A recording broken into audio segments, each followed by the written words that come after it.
Escuelas representativas de lo psicosocial, por María Alejandra Restrepo, estudiante de la especialización Gestión de Procesos Psicosociales de Uniclaretiana, para el curso Perspectivas Teóricas de lo Psicosocial del profesor John Freddy Taborda. En el video de hoy vamos a abordar la psicología social de la liberación, de Martín Baró a Edgar Barrero. Dos grandes exponentes de la psicología social de la liberación. Obviamente, Ignacio Martín Baró, el padre de la psicología social de la liberación, quien fuera psicólogo, filósofo y sacerdote jesuita español, quien desarrollara la psicología social de la liberación en El Salvador, donde fue asesinado por el ejército salvadoreño en 1989 debido precisamente a sus ideas y propuestas relacionadas con esta teoría. Y Edgar Barrero Cuéllar, psicólogo y filósofo colombiano, cofundador del movimiento de la Cátedra Libre de Martín Baró y director de la actual corporación Cátedra Libre de Martín Baró. Para no hacer de este ejercicio académico un mero resultado técnico y ante la profundidad de los planteamientos de esta escuela, he decidido centrarme en sus características principales, bueno, realmente en algunas de sus características principales, para lograr profundizar un poco más en estos aspectos que encuentro de gran relevancia hoy en el horizonte de la psicología social colombiana y de gran relevancia para nosotras en calidad de estudiantes en formación de la especialización. Bueno, la injusticia y la justicia social como eje de la psicología social de la liberación. La psicología de la liberación es un movimiento que se gesta desde la década de los 60 en América Latina. La psicología social en esta época empieza a germinar. La psicología de la liberación surge precisamente de psicólogos y psicólogas que empiezan a manifestar su malestar frente a la injusticia social en América Latina, como por ejemplo la distribución de los recursos, la exclusión de personas o grupos por diferencias no morales, la desigualdad económica, la discriminación, entre otros aspectos. Historizar la psicología. ¿Qué se necesita para hacer psicología social de la liberación? Martín Baró señaló que historizar la psicología. Él se da cuenta que la psicología descuidó nuestra realidad. Recordemos que la psicología nace como dispositivo de adaptación y control social.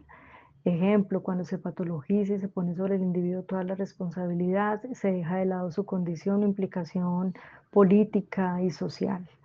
El nacimiento de la psicología como ciencia se dio en un laboratorio bajo criterios de objetividad, neutralidad, etc. Se negó lo filosófico, antropológico, lo espiritual, lo sagrado, la vida en su relación con la naturaleza, entre otros aspectos.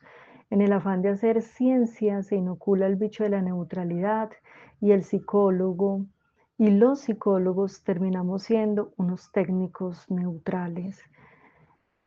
Así pues, la historización problemática, que es una característica de la psicología social latinoamericana y digamos también de todas las perspectivas críticas de las ciencias sociales, es una revisión constante y autocrítica en relación con la importancia y abordaje de los problemas sociales.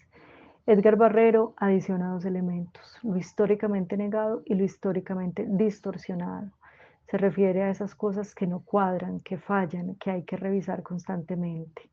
Él señala que la universidad, por ejemplo, está presentando una falla que hay que revisar y es que ésta se está constituyendo como empresa, como negocio, obedeciendo al mercado. La liberación de la propia psicología. Martín Baró planteaba que lo primero que había que hacer era liberarse de la psicología occidental. No se trata de desconocerla, al contrario, hay que conocerla completamente y problematizar su proceso de historización. Lo primero que hay que hacer es liberarse de la psicología. Los profesionales debemos liberarnos de la psicología. Edgar Barrero organiza 3 momentos de este proceso. Procesos que pueden ser también aplicados en la vida misma y en los procesos de trabajo y de acompañamiento de la psicología social con las personas y las comunidades. El primero de ellos es la crisis. Se empieza a mover cosas en uno mismo. las preguntas que uno se hace, lo que uno se interroga sobre su utilidad. Pregunta ética fundamental, ¿qué estoy siendo? ¿En beneficio de qué estoy siendo? Acá aparece la necesidad de hacer rupturas. Uno evalúa y encuentra fallas en su hacer, algo que no funciona, que incomoda, que cuestiona. Hay cosas que he venido siendo y no quiero ser. El segundo momento es la ruptura, dejar de ser eso que nos impusieron y cómo uno mismo se impone un nuevo horizonte ético y político. El tercer momento, la metamorfosis. Significa esto historizar, historizarse y hacer rupturas, perspectivas de la teoría crítica en general.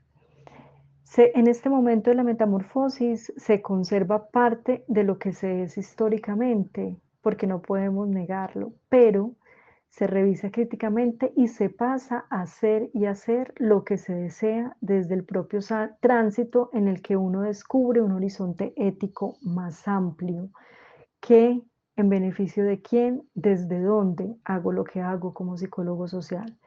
El horizonte ético empieza a ser el filtro fundamental en la vida. El problema de la justicia es la categoría fundamental. Y esto no aplica solo como formación profesional, sino como perspectiva de relación con los otros, como ser humano en relación con otros. Por último, la noción de intervención psicosocial versus la implicación psicosocial. Edgar Barrero propone la necesidad de replantear el concepto de intervención por el de implicación. Por ejemplo, las comunidades manifiestan sentirse manoseadas, expresan frases como vinieron desde afuera y en 2 meses se van. Es lo que se denomina intervenciones groseras, como dice de Sousa. ¿Qué significa entonces implicarse? Implicarse conlleva los mismos principios éticos de relacionarse con otros seres humanos, proceso de acercamiento ético-político, es decir, con cuidado, transparencia, respetuoso, ni acciones ni palabras con daño. Esto permite hacer vínculo.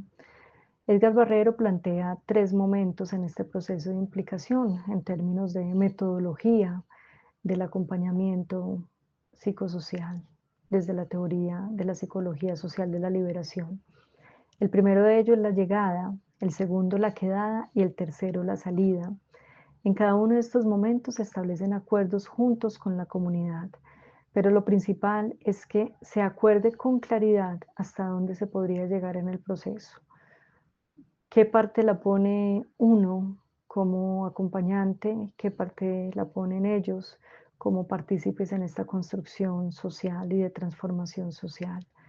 Y sobre todo, que permite relacionar, interactuar, interrelacionarse con lo espiritual, su contexto, sus condiciones y la importancia de esto en los procesos y los tiempos propios de cada grupo, persona o comunidad. Hasta acá la profundización sobre estos elementos y estas características principales de la psicología social de la liberación. Espero que esto sirva en este foro para la reflexión sobre las características más importantes de esta escuela y movimiento social de la psicología de la liberación.